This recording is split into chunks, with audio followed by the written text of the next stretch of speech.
Hey everyone, you may hear the clicking of the clock behind me. Apologize if that's a bit louder. It is a little loud in my ear. I wanted to talk a little bit as I was thinking through some things this morning about poverty.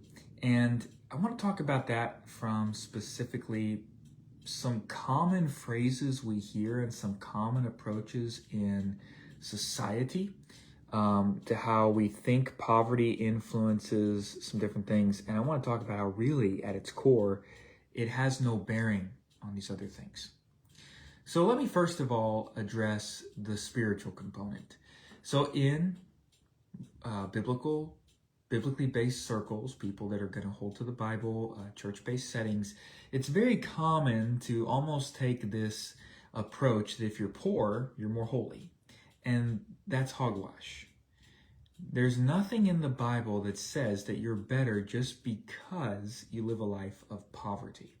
And I'm going to cite the Apostle Paul for that in just a moment, because it feeds into the next part.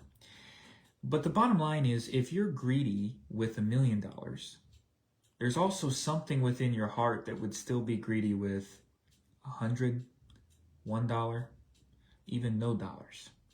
That is something that is outside of whether you have a lot or a little. And so Paul talks about, and this is what I was referencing a moment ago, he talks about how he has learned to be content whether in want or in plenty. So whether someone is wealthy or in quote-unquote poverty, that has no bearing on whether or not you can be content. And I want to apply this to what we see in society then. Our society often talks about poverty being the reason for crime, theft, even violent crime, because we grew up without something, or we lacked something. And if we can just have more or have enough, we won't be encouraged to act out. And the problem with that is that contentment has nothing to do with whether you're given more. If I'm greedy, let's say, and I'm a kid, and I want a big birthday party because I want all the presents. We may kind of laugh at that example, but that really shows a greediness within my heart, and it's not going to be satisfied just because I get what I want and I have a big party, or I even have more gifts than I even thought I would get. It's not going to solve the issue, right? There's something within me. So poverty is not a virtue. Poverty and wealth are circumstances. They're not something that should define who you are. And so if you're being defined by how much you have or by how little in your heart, there's really something to address there. And honestly, to take to the Lord there. The ultimate root of contentment has to be Christ. I don't ever really understand how someone without Christ can really achieve true contentment. You can achieve some fulfillment. You can get into what I'm going to talk about here in a moment, because even if you are not a believer, God's way still works on this other thing. And you're going to have some degree of personal fulfillment and some positive effects in your life from it. And that is generosity. Really, the point of money is two main things. And I'm kind of going into something else now. This could almost be another clip. But as I was reflecting in my prayer time this morning, I was thinking about how there's really two purposes of money.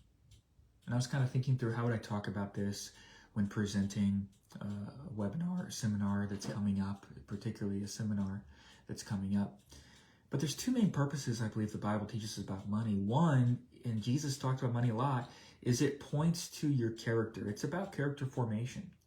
The discipline with our money, the management. If I was a manager in a company, and I have been before, maybe you have been as well, if you're managing people and you're managing some orders and you're managing inventory, if you're spending more than the company has allotted you or more than is coming in, you're probably not going to be a manager for very long.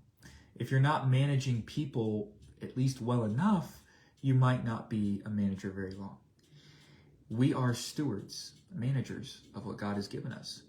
And so we want to be faithful, and that requires discipline, it requires attention, it requires looking at reality, it requires making decisions, it requires taking ownership when we make mess-ups, when we make outright wrong decisions. We have to live with that. We can choose to learn from it, or we can choose to be stuck in it. And money has these two main things. It helps us develop our character. For example, I have heard Christians say, and not just Christians, I've heard people in general say this, and it it always has rubbed me wrong. If you were to die in 7 days, or you had very short time to live, just deciding, okay, well, I'm going to go grab credit cards. I'm just going to rack it all up because I'm not going to have to pay. I'm going to blow it all, and I'm just going to go do all these things. That really points to something immoral. You're going to go rack up all this debt that you're never going to pay. Your family may have to. You're going to live just for thrills. That's how you want to live your life if you know it's about to end. There's a heart issue that's deeper than that. That's what concerns me. It doesn't make me angry or saying that's immoral because I feel holier than thou. It's because it's like, wow, that's what's important to you. I would hope that the way that I could answer that question would be, if I had a few days to live, I'd want to spend some time with the Lord. I want to spend some time in His Word and prayer and some time alone with Him and meditating on His truth and feeding upon His Word. I want to spend some time with my wife. Most importantly, I want to spend some time with close friends that have meant a lot to me. Maybe go and have a nice dinner. I would want to have those simple things in life that really matter over some experience. And contentment and joy and peace and the things we long for most in life, fulfillment and connection and relationship, those things really have very little to do with money. So money reveals your character, reveals your moral compass, if you will. So does your calendar and what you spend your time on and how you make decisions with your time, because we all have the same amount. And so have all the people throughout us. They've had the same 24 hours a day. The second thing that money points to, the first one, your character, and Jesus shared many parables that point to character realities, whether it's an unforgiving heart or whether it's diligence, or his parables reveal principles about your character and character development and where someone's heart really is. Where your treasure is, there your heart is already. Whatever you treasure, that's where your heart is. Anyway, the second thing that money does is the one I was referencing a few minutes ago, that even if you're not a Christian, many very successful people that are non-Christians have also learned this truth and they apply it, and there are some blessings that come from it, and that is generosity. Now, generosity is something that you can do in even more cool ways when you're wealthy, when you don't owe debt, when you have the discipline to keep your affairs in order, and you're not only above the water, you have margin, and you have really cool ways you could begin to bless people. And Dave talks about this in a lot of creative ways over the years and in his financial training program.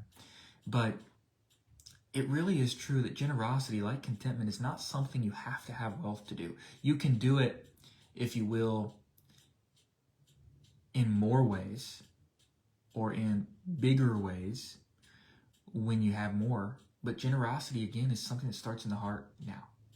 It's a character trait. It's a choice. You can be generous with very little. There were people in the Bible that gave sacrificially and gave generously, even out of their poverty, even out of their want. They chose to perhaps give something up they needed.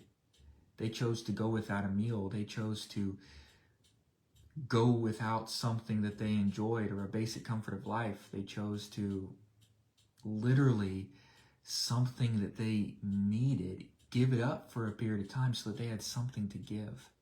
And I've always been amazed by the generosity when I've met someone from outside of the very wealthy United States. We are enormously wealthy. It almost blinds us. It does blind us here. Or when I've gone out of the country, the generous hearts and the hospitality and just the mindset and the character, the culture of character that has been ingrained in people is so much different. So to circle back around to what I began with, the answer to poverty is not wealth or just giving more. It's not what's causing crime and stuff. What causes the issues in our society? The individual. You and me. Are we greedy? Are we not content? Are we resentful? Are we bitter?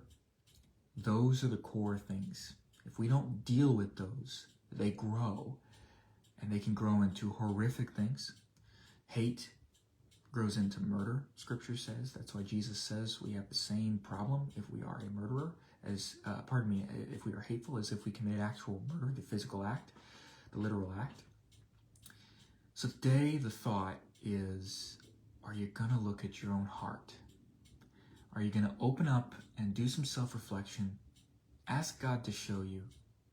You might need to get out a piece of paper, you might not. Take some time to think through. What is driving those responses in your life? Is there a pattern that is coming from something in you, deeper, that you need to address? Some sinful propensity? Something that you're sweeping to the side that's not really on the up and up, that you need to deal with? Something bitter or resentful or angry that you need to address, that is driving behavior? What's the root? What's the deeper thing driving you? And I also pray that we can plant the seeds, that we can turn to Christ and find our contentment and our generosity because of Him, and to live with a hopefulness and a expectancy and a approaching each day as a new opportunity, a new beginning. And we can make our plans and things, but there's also some spontaneous stuff we can never guess is going to cross our path. And you know what? Maybe I don't have $1 to give you out of generosity, but you know what I can do? I can give my presence, or I can give a moment to pray with you. I can give a moment to encourage you. We can change our mindset, and we can change from our mindset our behavior and our actions, and that cumulative over time will change your character. It changes your habits, and then it changes your character, and it becomes who you are. Even though it's not easy, I want to do the character work. I hope you do too.